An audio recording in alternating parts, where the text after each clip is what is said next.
আমরা এই জেটে ফ্লাই করতে চলেছি যার একটা ফ্লাইটের মূল্য হলো $5,00,000 আর আমরা $25,000 প্রাইভেট জেটেতেও ফ্লাই করব আর একটা $10,000 ফার্স্ট ক্লাস সিটেতেও আর একটা ব্লিমেও আরো অনেক কিছু। কিন্তু পৃথিবীর কিছু লাক্সারিয়াস প্লেনে যাত্রা করে কেমন লাগে সেটা দেখবার আগে আমরা পৃথিবীর সব থেকে সস্তা প্লেনে যাত্রা করব।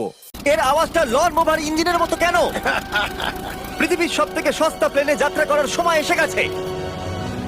আরে না, আরে না, ও মাই গড, ও না, আমরা অনেক জোরে যাচ্ছি ভাই। Bye Jimmy.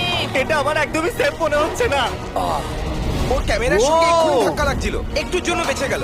তুমি সিট বেল্ট বেঁধেছো তো? আপনি আমাকে শুধু বাঁচিয়ে রাখার দিকে ফোকাস করুন। আমি চেষ্টা করছি। ঠিক আছে, ও এখন হাওয়াতে আছে। চ্যানেলটা আমি নিয়ে নেব। আমি আমার ফুটেজ পেয়ে গেছি, চাইলে ল্যান্ড করতেই পারো। না, ও প্লিজ চলো, এবার চলো। ও আমাকে স্যালারি দেয়, একটু সাবধানে। আর যদি আপনাদের এটা ক্রেজি লাগে তাহলে ভিডিওটা শেষ পর্যন্ত দেখুন। আমরা পৃথিবীর সব থেকে দামি প্লেন টিকিটে যাত্রা করতে চলেছি। এক মিনিট, তুমি আমাকে নার্ভাস করে দিচ্ছ। ও মাই গড, ওরা নিচে নামছে। আমরা ল্যান্ড করতে যাচ্ছি। মাটিতে চলে এসেছি, আমরা বেঁচে গেছি। আমাদের পরের প্লেনের ফার্স্ট ক্লাস টিকিট হলো $1,000। তাহলে ব্যাপারটা এই হলো বয়স, আমি সমস্ত ফার্স্ট ক্লাস টিকিট কিনে নিয়েছি, তোমরা যেখানে খুশি বসতেই পারো। তোমার কি একটু মিরাকেল মিস্ট লোশন চাই? কেন? কারণ এটা ফার্স্ট ক্লাস ভাই, খুবই ঠিকই আছে। যত্ন। হ্যাঁ? আমাদের সবার কাছে সিটের সাথে একটা টিভিও আছে। এই টিকিটে আছে ভালো ভালো খাবার, বাথরুমের জিনিস আর একটা পাজামা। আমরা এগুলো বাড়িতে নিয়ে যেতে পারি কি? আর লম্বা ফ্লাইটের জন্য রিক্লাইন।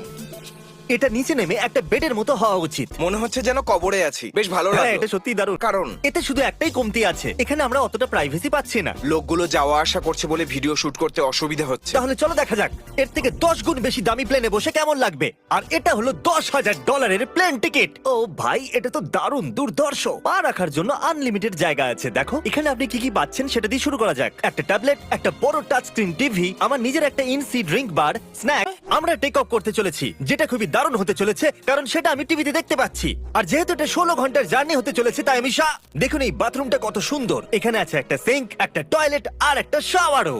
দারুণ ব্যাপার। একটু ওদিকে দেখো, আমরা শূন্যে প্রায় 30,000 ফুট উপরে আছি আর আমি এখানে শাওয়ারও নিতে পারি। আর এর সাথে আমি আর বয়স যত খুশি গরমেট ফুড অর্ডার করতে পারি। আর শুধু এটাই নয়, সব থেকে ভালো জিনিসটা শেষে আছে। হাই, কি খবর? প্লেনের পিছন দিকে একটা প্রাইভেট লাউঞ্জও আছে। হে জিমি, হ্যাঁ, ওয়াও, এটা স্বপ্ন নয়। এটা ছিল $10,000 একটা প্লেন টিকিট। ক্যামেরা উপর থেকে নিচে করো। আর এবার আমি আছি $25,000 প্লেন টিকিটে, যেটা এই সিঁড়ি দিয়ে উঠলেই পাওয়া যাবে। ও মাই গড, এটা হলো আপনার রুম। $25,000 আমরা দুটো বড় রুম পাচ্ছি। আমরা পাচ্ছি দুটো চেয়ার্স আর অনেকগুলো টিভি। এই একটা ঘরে এতগুলো টিভি আছে, যেটা আগে সবকটা প্লেন মিলিয়েও ছিল না। একজন পার্সোনাল ফ্লাইট অ্যাটেন্ডেন্ট খাবার সার্ভ করে। এরকমটা কেন? একটা বিশেষ প্রাইস পয়েন্টের পরে ওরা সবসময় ক্যাভিয়ার দেয়। আর একটা বাথরুমও। তোমরা কি একটা ফ্লাইটের জন্য এত টাকা খরচ করবে? আমি এটার পরামর্শ দেব না। আমি তো বলবো একটা গাড়ি এর নিয়ে নাও। বদলে গাড়ি নিয়ে আর নাও। এটা হলো রুমের সবথেকে বেস্ট পার্ট, একটা কুইন সাইজ বেড। ওরা সব সিটকে বেড কেন করে দেয় না ভাই? তাহলে সাইড বাই সাইড 3টে বেড লাগানোর বদলে 3টে তাকের একটা বাঙ্ক বেড বানানো উচিত।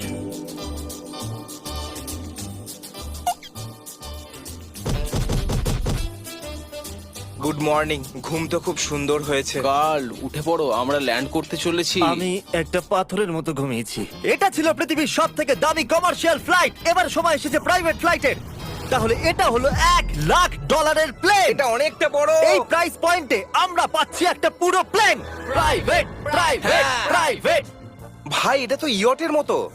এটা তো অসাধারণ। এটা তো সত্যি অসাধারণ। তুমি একটা ক্রেজি জিনিস জানতে চাও? এখানে একটা নয়, এমন 4টে রুম আছে। এখানে লাউঞ্জ এরিয়াও আছে। ভাবলাম এটুকুই থাকবে। গাইজ, একটু এদিকে এসো। এটা কোন ঘর? এটা লিটারালি একটা লাউঞ্জ এরিয়া, যেখানে অনেক স্ন্যাক্স আর একটা বড় টিভি আছে। আর যদি ক্লান্ত হয়ে পড়ো তাহলে একটা প্রাইভেট বেডরুমও পাওয়া যাবে। ডুড কি? এটা একদম হোটেলের মতো। আর সবার শেষে আছে একটা বাথরুম। তারিক, এখন তুমি তোমার মুখটা বন্ধ রাখো। চুপ করো। এটা দারুণ। বাথরুমে এখানে একটা সিটও আছে। তুমি কখনো এর থেকে অর্ধেক সাইজের জেট দেখেছো? না। কোনোদিন তাহলে না। আমরা আমাদের প্রাইভেট জেটেতে আছি। বুঝতেই পারিনি আমরা টেক অফ না, করছি। আমার ক্যামেরা দাঁড়াও। এটা একটা পাগলামি। ও মাই গড। ছোটবেলার কথা মনে পড়ে গেল। ও সাবধানে। ঠিক আছে, আমি নিচে বসে যাচ্ছি। এটা এখনো সব থেকে ভালো বাথরুম। এখানে এটা টয়লেট। এখানে বসে তোমরা টিভি দেখতে পারো। না। ও, এটা হলো steak, mash, potatoes thank and you so much. Veggies. আর আমরা আপনাদের জন্য পিৎজাও বানিয়েছি। ইয়ে। এটা আমার সব থেকে ফেভারিট প্লেন কারণ এখানে আছে ইউটিউব। কিন্তু আমরা প্রথমে পপ আপ হয়নি, তাই এখন নয়। একটা প্রাইভেট প্লেনের এটাই বিশেষত্ব, আমরা যখন যা খুশি সেটাই করতে পারি। কার্ল প্লেন ওড়াচ্ছে, চ্যান্ডেলার পিৎজা খাচ্ছে, ক্রিস একটু ঘুমিয়ে নিচ্ছে, জানি না নোলান কোথায়। আর প্রাইভেট ফ্লাইং এ কোনো লেবার হয় না আর কোনো টিএসও থাকে না, তাই অনেকটা সময় বেঁচে যায়। এই জন্য প্রত্যেক বড় লোক একটা করে প্রাইভেট জেট কিনে নেয়। হে গাইস, আমরা হ্যাঁ? আর কিছুক্ষণের মধ্যেই ল্যান্ড করব। কাল দরজা খোলো, আমরা ল্যান্ড করতে চলেছি, আমাকে এখান থেকে বের করো। ও ও ও ও মাই গড, এটা তো একদমই স্মুথ নয়। এক মিনিট, নোলান কি বাথরুমে? কার্ল, ওকে বাইরে বার করো।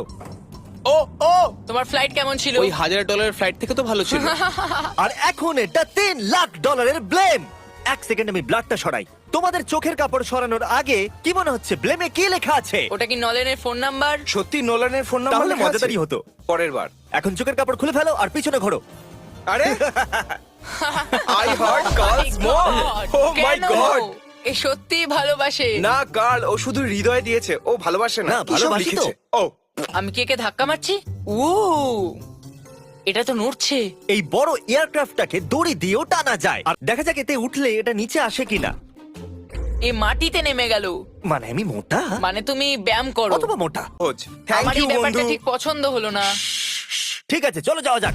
বিদায় চ্যান্ডেলার। গুড বাই, সারা জীবনের জন্য। ও কি সারা জীবনের জন্য ওখানে বললো? ও অন্য কিছু প্রমোট করতে পারতো, কিন্তু ও কার্লের মাকে বেঁচেছে। ভয় লাগছে, এর স্পিড তো বাড়ছে। ঠিক আছে, এবার রেসে দেখা হবে। ও, আমি তো বলতেই ভুলে গেছিলাম, আমরা এই ব্লেমটাকে 1.5 লাখ লোকেদের ওপর দিয়ে নিয়ে যাচ্ছি, যেখানে পৃথিবীর সব থেকে বড় ইভেন্ট হচ্ছে, আর কার্ল এই কথাটা জানেই না। এখন আমরা ডেটোনা 500 এর ওপরে আছি, যেটা কিনা অন্যতম একটা বিজি ইভেন্ট। তুমি ব্লিম্পে অন্য কিছু লিখতে পারোনি? না, এটা পারফেক্ট। এটা কিন্তু ভুল। ওরা আমাদের দেখতে পাচ্ছে। কার্ল, আমি তোমাকে বলে দিই, এখানে আমরা সবাই তোমার মাকে ভালোবাসি। আই লাভ কার্ল মম। সবাই বলছে কার্লের মাকে ভালোবাসে। কার্লের মা, যদি আপনি এটা দেখেন, আপনি খুবই একজন ভালো মহিলা। তুমি পাগল। তোমার মায়ের জন্য। আর এখন সময় এসেছে পৃথিবীর সব থেকে দামি প্রাইভেট প্লেন টিকিটের। হাই, আপনাদের স্বাগত। আমরা রিকোয়েস্ট করছি আপনারা জুতোটা খুলে ফেলুন, কারণ এই কার্পেটটা $20 লাখ। এ বললো রিকোয়েস্ট করছে, কিন্তু রেগে। আর স্কোয়ার ফিটের দিক থেকে দেখতে গেলে এটা আমাদের বাড়ির থেকেও বড়। এই জেটটা কত বড় সেটা ভাবাটা প্রায় অসম্ভব। তাহলে এখানে আছে একটা বেডরুম, ওয়াও। আরেকটা বেডরুম, আরেকটা বেডরুম, আরেকটা বেডরুম। হাঁটতে থাকো। এটা ক্রুদের জন্য, এটা আরেকটা বেডরুম। কি পেলে তুমি? আমার বেড। এই প্লেনে বেডরুমের উপরেই অনেক খরচা করা হয়েছে। Gold plated syncs, multiple showers. দাঁড়াও, এর মধ্যে কি আছে? টয়লেট ভাই। এই প্লেনে নিজস্ব একটা থিয়েটার রুম আছে, একটা লাউঞ্জ আছে যেখানে 12 জন বসতে পারে, আর এখানে এই দিকে আছে একটা লিভিং রুম। এই সোফাটা তো আমার বাড়ির সোফার থেকেও অনেক বড়। আর আমি বলে দিই, এখনো পর্যন্ত এই প্লেনের 1/3 দেখেছি আমরা। আরো আছে নাকি? কি? ও, এখানে তো দারুণ গেম আছে। আমরা ফ্লাইট অ্যাটেন্ডেন্সে বেডরুমে ডাকতে পারি। যদি আমরা সবসময় এইভাবেই যেতাম তাহলে আমি হাওয়াতেই থাকতাম। ও এটা কি? সরি, লাইট অন অফ করছি আমি। আমরা এই রুমটাকে কি করে মিস করলাম? আমরা পুরো প্লেনে ঘুরেছিলাম না? যদি তোমার মনে হয় তুমি সবকিছু দেখে ফেলেছো, তাহলে বলে দিই প্লেনেতে ম্যাসাজ রুমও আছে। কেমন আছো গার্ল? এটা দারুণ। তো এটাকে সত্যি টাচ করা বারণ। জেন্টলম্যান, আমরা এই প্লেনটাকে কি করে এফোর্ড করতে পারলাম? আমি বলবো আমাদের ফ্যান্সদের জন্য। আর এই জন্য আমরা এই $5 লাখ প্লেন জার্নিতে র্যান্ডমলি কিছু সাবস্ক্রাইবারকেও ডেকেছি। এর আগে কোনো প্রাইভেট জেটেতে বসেছো? না, আমি প্রথমবার উঠলাম। আর এটা পৃথিবীর সব থেকে দামি প্লেন। আমি প্লেনে এরকম জিনিস কখনো দেখিনি। দারুণ এটা। এক্সকিউজ মি ম্যাম, হ্যাঁ, এটা বলুন। এখানে কি? এটা গ্যাস স্টেশন চকলেট। এটা কি ফেলে দিতে পারবেন প্লিজ? মনেই হয়নি সত্যি ফেলে দাও। অ্যাটেনশন বয়েজ, আমরা টেক অফ করতে চলেছি। সিট বেল্ট বেঁধে নাও, হইচই বন্ধ করো। Thank you. বেসিক্যালি এই ধরনের প্লেনে কারা যাত্রা করে? Business people. ওদের তুলনায় আমার বোকা বন্ধুদের কেমন হ্যাঁ, লাগছে? ওরা একটু ছেলে মানুষ তো বটে। এই প্রাইস পয়েন্টে ওরা হাইয়েস্ট কোয়ালিটি ফুড সার্ভ করে, যেটা আমরা প্লেনে যেখানে খুশি যখন খুশি চাইতেই পারি। আমাদের নিজের প্রাইভেট মাস্টার সুইটেও। তোমার কি চাই? আপনারা জানেন যে আমরা কোথায় যাচ্ছি? না। আমরা আপনাদেরকে ডিজনি ওয়ার্ল্ডে নিয়ে যাচ্ছি, আর আপনাদের কাছে